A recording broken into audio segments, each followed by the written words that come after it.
Ken, I'd like you to tell us a little bit about your childhood and where you grew up. Right, well, I was born on the 24th of March 1932, which is right in the middle of the Great Depression. My father was a crane driver. He was unemployed, as most workers on the waterfront were, which was a difficult time.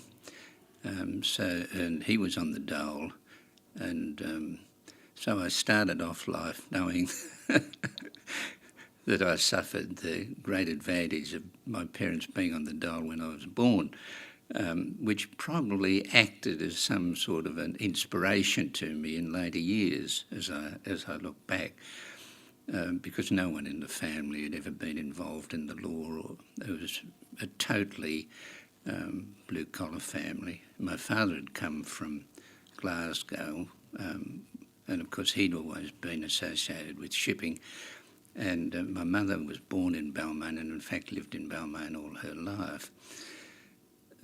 So here I am in Balmain. I went to the Balmain Primary School, which was interesting because Sir Frederick Jordan, who I consider to be one of the truly great Chief Justices of the New South Wales Supreme Court, had been a student at Balmain Primary School, which was called Pigeon Ground because it's at Gladstone Park. The school's still there and Gladstone Park's still there, but there was a lot of pigeon baiting or whatever went on, and so Gladstone Park was always known as Pigeon Ground, and the school was always known as Pigeon Ground. In those days, there were about 3 students from each school in the area, which was Balmain, Birchgrove, the East End, and Rozelle. I might say Neville Wran went to Fort Street from the school, Nicholson Street School at East Balmain. Sir John Kerr went from Rozelle Primary School, and I went from Balmain Primary School. So I had some great names to follow. It calls to mind, I think, that old saying of Neville Wran's, Balmain boys don't cry. Is that true of you too? Oh, absolutely. There's not a day I don't remember it.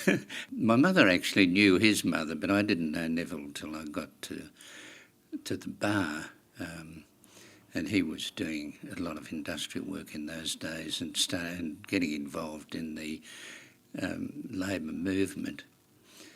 He was a very good friend of Ted Lusher's, E.A. Lusher, who was then a Silk, and Lusher was a great friend of mine. We had chambers next to each other, and in fact Lusher was something of Rand's sponsor. They spent endless hours talking about politics, and anyhow Neville, as we all know, became the consummate politician. I only ever saw him in court once, and it was a running down case, but he certainly had a good reputation. So you attended that primary school, as you were mentioning, and then after that I believe you went to Fort Street High School. Yes, that's right. That was in 1944, and as I was saying, I followed Sir John Kerr, who I might say, this isn't commonly known, but John Kerr was a brilliant person. He had an incredible mind, and in fact, he was one of the few names on the honour board at Fort Street. He had what they called in those days a maximum pass in both the intermediate certificate and the leaving certificate. I don't know what it means because I can't see how you could have got 100 out of 100 and everything, but that's how he was on the board at Fort Street. And what kind of student were you? What kind of a student? Well, By comparison.